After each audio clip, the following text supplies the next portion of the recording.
Sabton, amoy nakaka-joyful.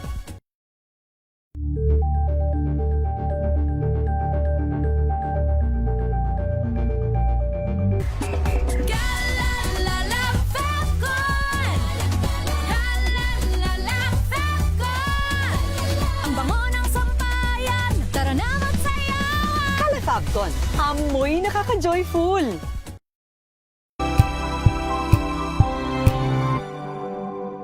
Ngayong ika-87 taon ang kauna-unahang himpilan ng radyo sa Pilipinas, ang DZRH, patuloy pa rin magbabalita, magseserbisyo at magbibigay pag-asa sa iba't ibang sulok ng bansa. 1994 nga nang inilunsad ng One Nation, One Station sa inisyatibo ni NBC Media Group Chairman Mr. Fred J. Elizalde. Naabot ang nasa 97% ng populasyon sa Pilipinas gamit ang nationwide satellite broadcast. Patunay ang 20 relay stations mula Luzon, Visayas at Mindanao sa patuloy na dedikasyon ng DZRH sa loob ng maraming dekada.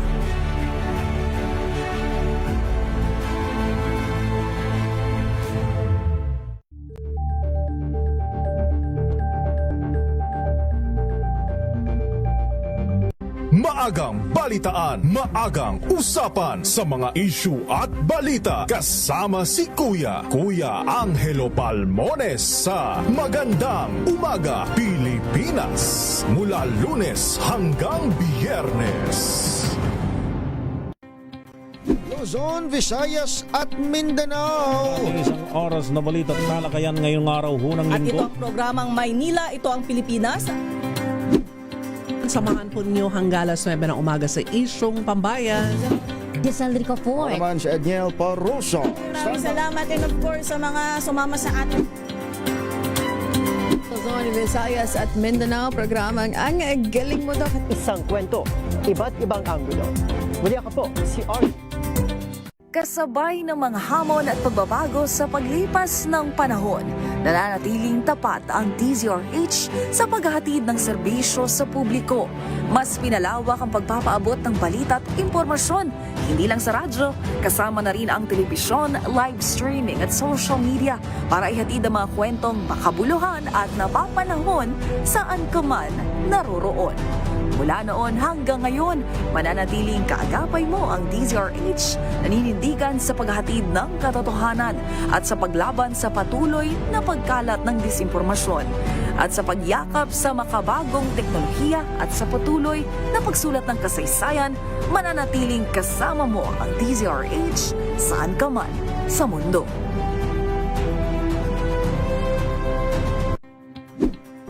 Check na araw mga health checkers. Ang mabuting balita ng ating Panginoon. Kasama pa rin ang ating mga eksperto. Ito po ang inyong balerina ng bayan, si Lisa Makuha Elizalde. Ito po ang Radio Henyo sa DZRH. Una po ng isang magandang hapon. Dulot na matinding takot at kaguluhan sa San Jose National School, Tacloban City matapos maganap ang isang insidente ng pamamarit.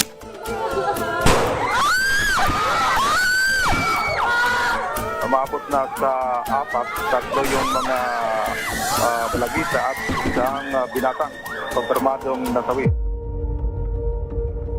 Can we say that actually someone is at fault here? I think definitely there will be people at fault. So number one, I think just to put it out there talaga, yung mga adults surrounding the child, the fact that they were able to get access, na may access sila sa barel.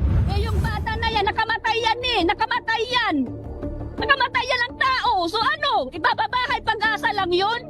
I think walang may isang sagot kung paano talagang bibigay yan. Kasi, of course, we can imagine all these parents are probably feeling I can never forgive. Hindi ko kayang ipagpatawad o magpatawad sa mga taong ito kahit mga bata pa to.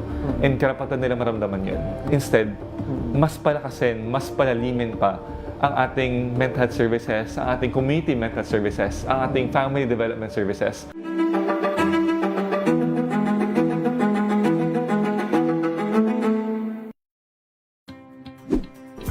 Check na araw mga health checkers.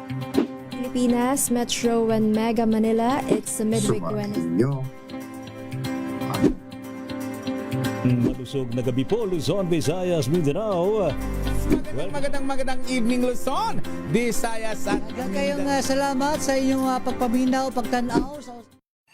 Mga balitang gigising sa inyong umaga. Mga balitang kailangan mong malaman. Mapapakinggan sa ACS Balita sa 2x2. Kasama sina Anthony Taberna at Jerry Baha. Lunes hanggang Biyernes. Taparin ang nangunguna. Sasamahan ka ni DZRH Ace Reporter Val Gonzales. Linggo-linggo, pagsapit sa umaga. Mega Balita Linggo. Kasama si Val Gonzales. Mega Balita Linggo. Mega Balita Linggo.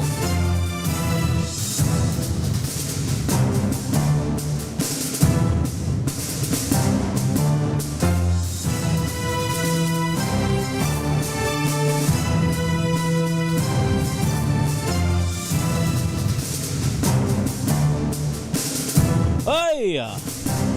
Yung mga lugar ho ba ninyo ay inuulan pa rin hanggang sa ngayon? Grabe isang malawakang mga pagulan. Almost Luzon-wide. Yun hong sa Clao, nitong patuloy hong mga pagulan, pagbuhos ng ulan. Sa iba't ibang lugar, lalo na ho dito sa National Capital Region. Dito sa buong Metro Manila.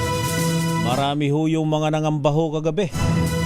Dahil ho dun sa pagtaas ng tubig ng Marikina River.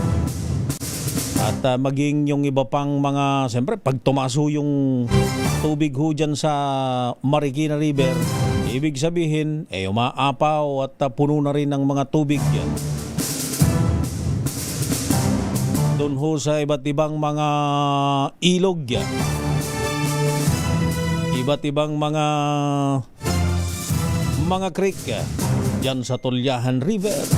Kaya nga ba ho niyan, mula rin sa Quezon City, patungo ho ng lungsod ng Valenzuela, hanggang dyan sa pababa na ng Camaraba area, dyan sa Malabon, Navotas, Caloocan at Valenzuela.